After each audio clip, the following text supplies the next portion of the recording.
सो hey guys, आज हम देखने वाले हैं क्लास 9 के हिंदी के चैप्टर 2 जो कि है लहासा की ओर। यहाँ पे जो इसके राइटर इनका नाम है राहुल संस्कृत्यान। इससे पहले इनका नाम था केदार पांडे। लेकिन जैसे ही ये श्रीलंका जाकर के बौद्ध धर्म को अपना लेते हैं उसके बाद इनका नाम बदल करके राहुल संस्कृत्यान हो जाता है। आप कह सकते हो कि बदल दिया जाता है या फिर ये बदल लेते हैं। इस चैप्टर को स्टार्ट करने से पहले इसके बारे में थोड़ा सा देख लेते हैं जो हमें ऊपर बताया गया है।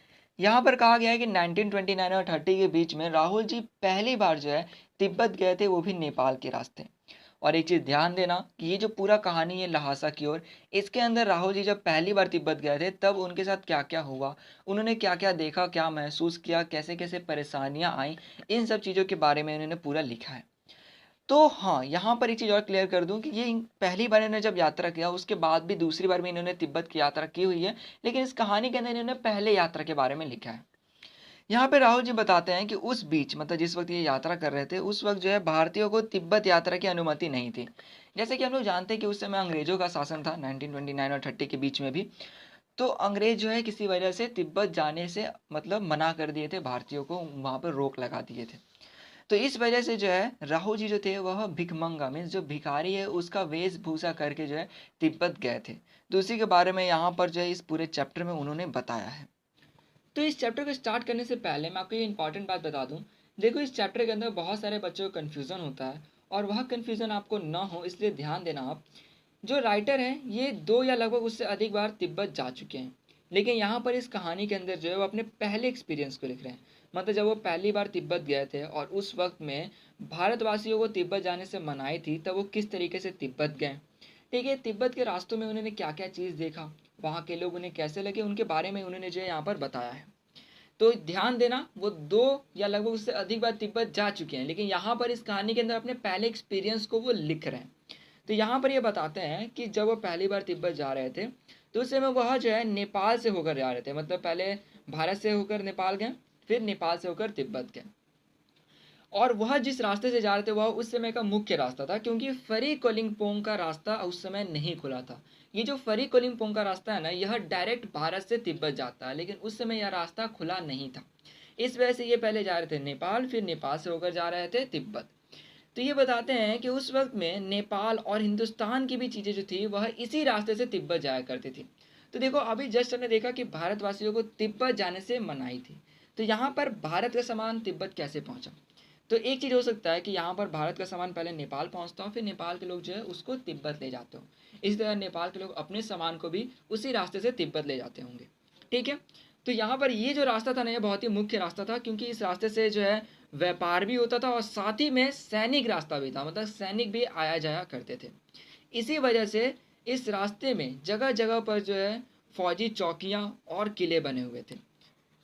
और एक वक्त था जब उन फौजी चौकियां और किले जो थे उनमें चीनी पलटन मतलब चीनी सैनिक जो है रहा करती थी। लेकिन राइटर बताते हैं कि उनके वक्त तक जो है फौजी मकान या फिर कहो जो चौकियां थी वह गिर चुकी थी। दुर्ग मतलब जो किला है, जो किला कुछ कुछ रास्ते में था ना, वो सब भी खाली हो गए थे और किले के जो कुछ हिस्से थे उनके अंदर जो है कहीं कहीं जो है किसान अपना बसेरा बना लिए थे। मतलब कि वहां पर वो रहने लग गए थे और इस वजह से जो है कुछ आबादी दिखाई पड़ती, मतलब देखने में कि लगता कि चलो वहां पे कुछ लोग रहते हैं। अब आगे बढ़ते हुए जो है राइटर एक परित्यज्य चीनी किला के पास पहुंचे। परित्यज्य चीनी किला मतलब कि छोड़ा हुआ चीनी किला था जहां पर कोई लोग ना रहता हो। वहां पर जो है वह अपने दोस्त के साथ जो है चाय पीने के लिए ठहरे। देखो, जो नेपाल और जो तिब्बत का रास्ता हो गया ये थोड़ा पहाड़ी इलाका है, ठीक है। तो इस वजह से वहाँ पे ठंड ज़्यादा रहती है, इससे लोग जो भी थोड़ा वहाँ पे मतलब जा रहे होते हैं उस रास्ते से तो कुछ गर्म चीज़ें अपने साथ कैरी करके ले जाते हैं। तो ये लोग भी जो है अपने साथ चाय लेके गए थे ताकि वो पी सके उस ठंड से बचने के लिए। अब यहाँ पर देखो, जैसे मैंने आपको बताया था कि जो राइटर हैं वह तिब्बत जाकर आ चुके हैं, वो अपने एक्सपीरियंस को इस कहानी में लिख रहे हैं। तो यहाँ पर वह जो है तिब्बत के बारे में कुछ बताते हैं। वह कहते हैं कि तिब्बत में यात्रियों के लिए बहुत सी तकलीफ़ें भी हैं और कुछ आराम की बातें भी हैं। तकलीफ़ें ये हैं कि रास्ता बहुत खतरनाक है, ठीक है, जाने के लिए जैसे ठंड भी बहुत पड़ती है और आगे भी कुछ इन्होंने खतरों के बारे में बताया है, ठीक है। और आराम इसलिए इन्होंने लिखा है क्योंकि वहाँ पर जो है तिब्बत में कोई लोग जाति पाति को नहीं मानता, छुआछूत को नहीं मानता है। मतलब कि वहाँ पर लोगों के बीच में जो है ऊंच नीच का भावना नहीं है। इसके साथ ही वहाँ पर जो औरतें हैं वह पर्दा नहीं करती। पर्दा नहीं करने का मतलब कि जो घूंघट जो हो गया ऐसे लगा के कुछ औरतें जो है पूरा दिन घर में रहती है, उनको लोग बोलते हैं कि तुम बाहर मत जाना, ये नहीं करना, वो नहीं करना। तो वहाँ पर ऐसा नहीं है, वहाँ पर जो औरतें वही फ्रीली जीती है अपना। अगर कोई काम करना रहता है बाहर जा कर के भी तो वो अपना काम करती हैं, ठीक है। मतलब कि वहाँ पर कोई भी जैसे ऊंच नीच का भावना या फिर डिस्क्रिमिनेशन जिसको हम लोग कहते हैं वो सब नहीं है। अब राइटर कहते हैं कि वहाँ के लोग जो है वह निम्न स्तर के भिखारी, निम्न स्तर का मतलब कि जो निचले स्तर के भिखारी, सिंपली आप समझो जो भिखारी हो गए, उनको जो है अपने घर में घुसने नहीं देते हैं, क्योंकि उनको डर रहता है कि कहीं ये चोरी ना कर ले, ठीक है। इसी तरह अगर वो कोई नॉर्मल और सिंपल व्यक्ति वहाँ पर जाता है और तिब्बत में अगर वो किसी को भी न जानता हो तब भी वो किसी के घर में जा सकता है, लोग उसे अंदर आने देंगे। और अगर व्यक्ति जो है वह उन्हें चाय पत्ती मीन्स चाय जो है अगर वो देता है तो वह जो उसको चाय को बना करके लाके जो है उसे दे देंगे। इसी तरह अगर कोई भिखारी उन्हें चाय पत्ती देता है तब जो है वह उसको घर के बाहर ही रखेंगे, लेकिन हाँ उसको चाय बनाकर जरूर लाकर दे देंगे। क्योंकि जैसे मैंने बताया आपको शुरुआत में ही, जो जैसे ये तिब्बत का इलाका हो गया, सब पहाड़ी इलाका है तो वहाँ पर ठंड ज़्यादा रहती है, इससे लोग भी जो है हेल्पिंग नेचर के हैं वहाँ के, जो कि लोगों की मदद कर देते हैं। अब यहाँ पे कहा गया है कि अगर कोई व्यक्ति मक्खन और सोडा नमक दे देता है, तो देखो भिखारी तो मक्खन और सोडा नमक नहीं देगा, तो कोई अच्छा मीन्स नॉर्मल और सिंपल व्यक्ति नहीं देगा। तो अगर कोई नॉर्मल या सिंपल व्यक्ति मक्खन और सोडा नमक दे देता है तब वो जो है जो चाय पत्ती भी अगर उनको देता है तो चाय को वो चोड़ी में, मतलब कि एक खल की तरह बर्तन होता है उसके अंदर जो है कूट करके एक चाय बना करके ला देंगे। उसके बाद जो है उसको एक टोटीदार बर्तन मीन्स खोटी, जिसको हम लोग केतली कह सकते हो, छोटा सा केतली की तरह, ठीक है ना, उसके अंदर जो है डाल करके लाएंगे, उसके अंदर मक्खन वक्खन सब डाल देंगे जो भी उस व्यक्ति ने दिया होगा, उसके बाद उसे दे देंगे। और अगर किसी व्यक्ति को लगता है कि जो उसने मक्खन दिया है वो सारा उसके चाय में नहीं डाला गया है, मीन्स अलग से उन लोगों ने बचा के कहीं रख दिया है, तब वो जो है अपने से भी जा करके ये चाय जो है बना करके ला सकता है, लोग जो उसे अंदर आने दे देते हैं, मतलब चाय बना सकता है वो। अब राइटर अपने यात्रा की कहानी को आगे बढ़ाते हुए कहते हैं कि वे दोनों जो है चीनी प्रत्यज्ञ किले जहाँ पर वो बैठ गए चाय पी रहे थे उससे जो है आगे निकलने लगते हैं। तभी एक आदमी जो है राहदारी मांगने आ गया। राहदारी मतलब समझ सकते हो कि जैसे किसी जगह पर जा रहे हो तो वहाँ पे जाने के लिए जो एंट्री लेटर होता है या फिर बोलो कि प्रवेश पत्र जो होता है वो मांगना, तो इनके पास वो होता है। तो ये जो है दोनों जो है चीट उसे दे देते हैं। और वे जो चीटी थी उसके अंदर मजिस्ट्रेट का साइन था जो कि बहुत जरूरी था गांव के पास पुल से नदी को पार करने के लिए। और ये जो चीटे थे ये इनको जो है अपने मंगोल दोस्त के द्वारा मिली थी। और ये मंगोल दोस्त कौन थे, तो ये थे इनके वही दोस्त जो इनके साथ जो है ट्रैवल कर रहे हैं। और इनका नाम क्या है, सुमति, ठीक है। तो ये कौन है, ये मंगोल दोस्त कौन थे, ये तो मंगोल भिक्षु थे, ठीक है। तो इसको याद रखना, ये क्वेश्चन में है कि आखिर ये जो सुमति हैं ये कौन है, तो ये जो है मंगोल भिक्षु हैं। अब ये लोग पहुंच गए थे थोंगला के पहले के आखिरी गांव में। थोंगला का मतलब हुआ कि तिब्बत के सीमा के पास का क्षेत्र, मतलब कि ये लोग जो है तिब्बत के सीमा के पास का जो क्षेत्र था उसके पहले जो आखिरी गांव था जिसके बाद जस्ट तिब्बत आ गया था वहां पर ये लोग पहुंच गए थे। अब राइटर और उनके दोस्त जिनका नाम सुमति बताया गया है वो दोनों जो है उस गांव में रुकने का सोचते हैं। सुमति का उस गांव में जान पहचान होने की वजह से जो है वो लोग भिखमंगे रहते हैं, फिर भी उनको एक अच्छी जगह मिल जाती है रहने के लिए। अब यहाँ पर जो राइटर ये अपने दूसरे यात्रा के बारे में बता रहे हैं, मतलब ये पूरा कहानी पहले यात्रा की है बट इसमें ये थोड़ा सा अंश दूसरे यात्रा की बता रहे हैं। ये कह रहे हैं कि 5 साल बाद वह जब इसी रास्ते से लौटे थे, मतलब वापस जा रहे थे अपने घर, तब उस समय ये भिखमंगे नहीं थे, एक भद्र यात्री मतलब एक अच्छा यात्री बन के थे और एक घोड़े पर सवार थे। फिर भी उनको उस समय जो है एक बहुत ही गरीब मतलब खराब झोपड़ी मिली थी रहने के लिए। तो क्वेश्चन में पूछा गया है कि जब ये अच्छे यात्री बन के मतलब दोबारा गए थे इस रास्ते से तो इनको एक खराब झोपड़ी क्यों मिला। तो यहाँ पर आपका दो आंसर हो सकता है। पहला ये, मतलब आप दो सिचुएशन लिख सकते हैं इसमें। पहला ये कि पहले यात्रा के वक्त जो है इनके साथ इनके दोस्त सुमति थे जिनका उस गांव में जान पहचान था, तो जान पहचान की वजह से भिखमंगे होते हुए भी इनको एक अच्छा घर मिल गया रहने के लिए, ठीक है। दूसरा केस ये है कि दूसरी वक्त जब ये लौट कर जा रहे थे तो उस समय हो सकता है कि सुमति उनके साथ ना हो और वहां पर जान पहचान ना होने की वजह से एक अच्छे व्यक्ति होने के बाद भी जो है इनको जगह ना मिली। या फिर दूसरा केस ये हो सकता है कि सुमति इनके साथ दूसरे जो यात्रा थी उसमें भी होंगे बट उस समय जो है ये शाम के वक्त में उस गांव में पहुंचे होंगे। और शाम के वक्त में उस गांव में क्या था कि वहाँ के जो लोग थे ना वह छंग जो कि एक नशीला पदार्थ है वह पी करके जो अपना होशो हवास खो देते थे, मतलब कि अपने नहीं होते होश आवाज में नहीं रहते थे, जिस वजह से अगर कोई आदमी वहां पर आता या फिर चाहे जान पहचान का हो या ना हो वो लोग उस पर ध्यान नहीं देते। इस वजह से जो है लोग को जो है जो शाम के वक्त में या उसके बाद आता है उसको अच्छे घर नहीं मिलते रहने के लिए, चाहे व्यक्ति कैसा भी हो, एक अच्छा व्यक्ति भी क्यों ना हो, ठीक है। तो यहाँ पर आप ये लिख सकते हैं आंसर में। अब ये जो थे ये सबसे विकट डाडा ठोंगला को पार करने वाले थे। डाडा मतलब हो गया कि जो ऊंचे जमीन हो गए जैसे आप पर्वत समझ सकते हो, और ठोंगला मतलब कि तिब्बत की सीमा के पास वाला जगह। ठीक है, तो तिब्बत की सीमा के पास वाला जगह जो कि बहुत ऊंचे ऊंचे थे, मतलब जो पर्वत आप समझ सकते हो, उसको ये लोग पार करने वाले थे, जो कि बहुत खतरे से भरा हुआ था। जब ये लोग उस पर चढ़ते हैं तो लगभग ये लोग 16-17 हज़ार फीट की ऊंचाई पर होते हैं, और ये अपने दोनों तरफ देखते हैं तो इनको कोई भी गांव गिराव नहीं दिखता है। नदी और पहाड़ के मोड़ ये सब होने के वजह से जो है वहाँ पे कोई आदमी भी नहीं दिखता इन लोगों को। राइटर बताते हैं कि ये जगह डाकुओं के लिए जो है बहुत अच्छी है, और ये कहते हैं कि तिब्बत के गांव में अगर किसी का खून हो जाए तो उसे तो सजा मिल सकता है, लेकिन इस पहाड़ के इलाके में अगर कोई डाकू आकर के इनको मार डालता है, तब जो है कोई भी जो पुलिस हो गया या फिर खुफिया विभाग भी हो गई, ठीक है, वो भी इस पे ज़्यादा ध्यान नहीं देती है, क्योंकि देखो पहाड़ पे कोई किसी को मार के अगर फेंक भी देता है पहाड़ पे से, तो किसको पता कि वो आदमी का लाश कहाँ मिलने वाला है। इस वजह से पुलिस भी इस पे ध्यान नहीं देती है ज़्यादा। तो ये यहाँ पर बताते हैं कि कभी भी अगर डकैत होती है, मतलब कोई भी डाकू अगर किसी को पकड़ता है, तो वो जो है पहले उस आदमी को मार डालता है, उसके बाद देखता है कि उस आदमी के पास पैसे है कि नहीं है। क्योंकि देखो वहां पर तिब्बत में जो है हथियार का कानून नहीं था। हथियार का कानून नहीं था मतलब कि वहां पर कोई भी रोक नहीं था हथियार रखने पे।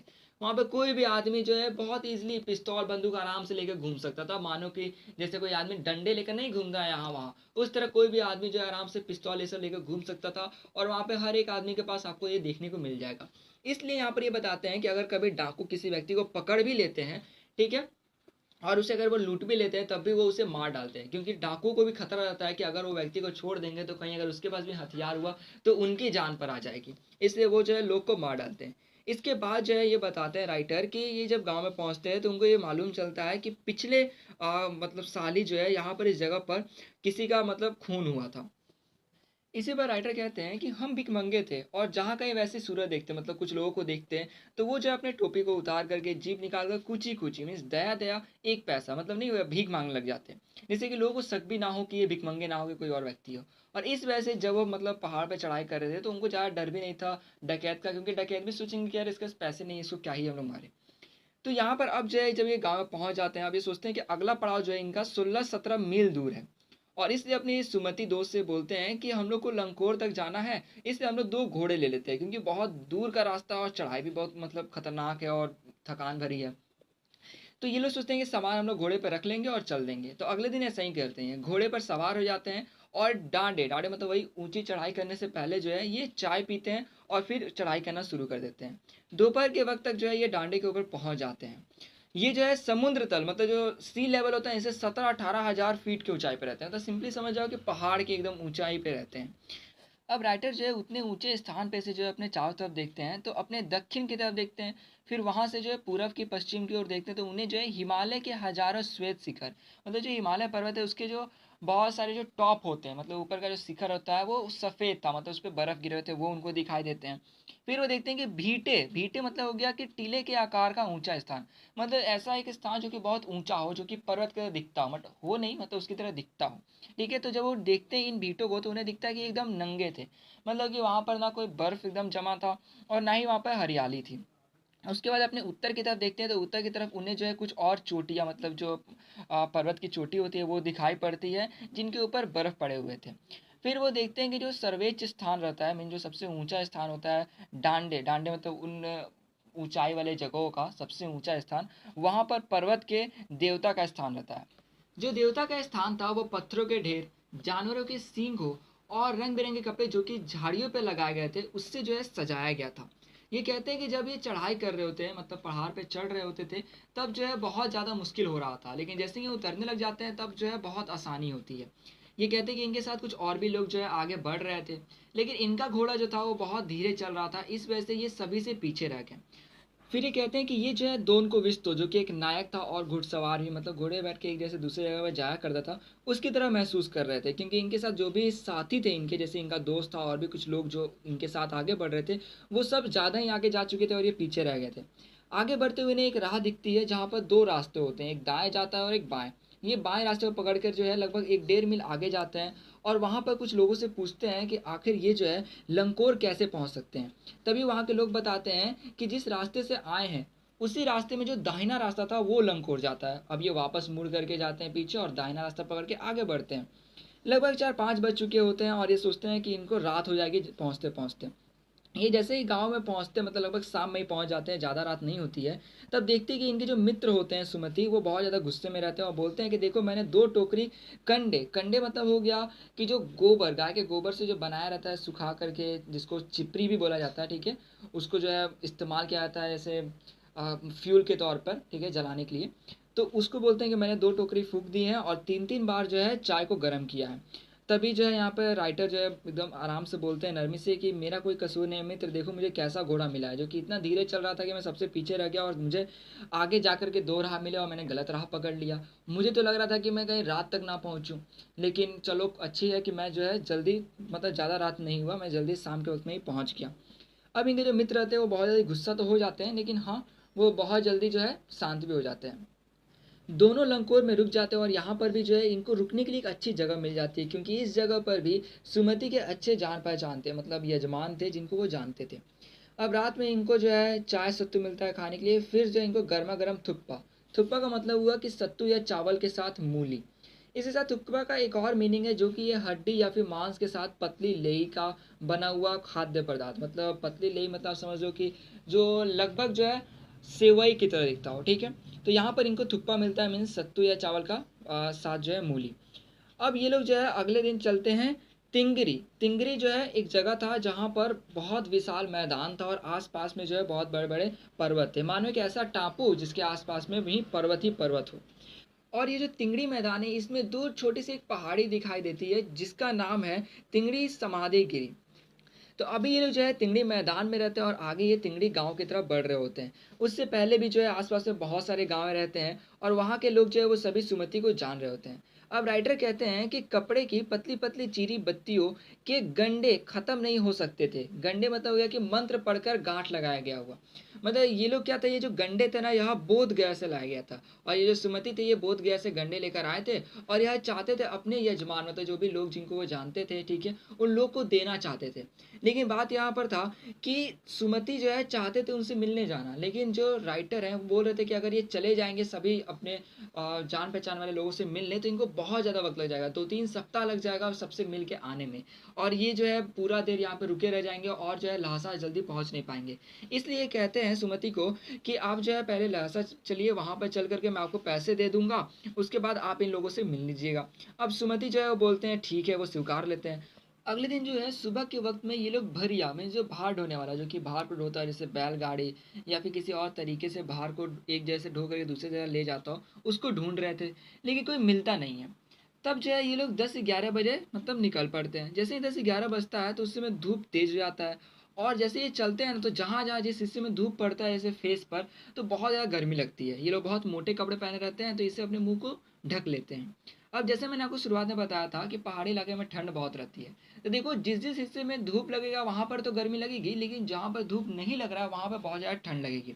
तो वही ये बोलते हैं कि जैसे ही 2 बजता है और आप जो है आगे की तरफ जा रहे होते हो, मतलब सूरज की तरफ, तो सूरज जो है उसका धूप आपके फेस पर पड़ेगा, इस तरह आपको बहुत ज़्यादा फेस पर गर्मी लगेगी। लेकिन जो आपका पीठ का हिस्सा है जहाँ पे धूप नहीं पड़ रहा है वहाँ पे बहुत ज़्यादा ठंड, मतलब मानो कि एकदम बर्फ जैसा वहाँ पे फील आएगा। तो यही बोलते हैं कि जैसे इस तरह इनको जैसे ही 2 बजता है और बहुत ज़्यादा फेस पे गर्मी आ जाती है और पीठ ठंडा होने लग जाता है, तो ये लोग अपने पीठ पर अपना अपना सामान लाद लेते हैं जिससे कि ठंड जो है पीठ पर कम लगे, हाथ में डंडा लिए आगे बढ़ने लग जाते हैं। अब यहाँ पर राइटर बताते हैं कि सुमति के जो परिचित जो लोग हैं वो टिंडरी में भी है, ठीक है, तो टिंगरी में भी जो है उनके परिचित थे, लेकिन फिर भी यहाँ पर जो है जो सुमति थे वो एक और यजमान, मतलब एक और जो उनके परिचित थे उनसे वो मिलना चाहते थे, इसलिए उन्होंने बहाना बनाया और बोला कि आप जो है हमारे साथ सेकर बिहार चलिए, वहां पर हमें जो है किसी व्यक्ति से मिलना है, ठीक है, और फिर वो लोग उस रास्ते चलने लग गए।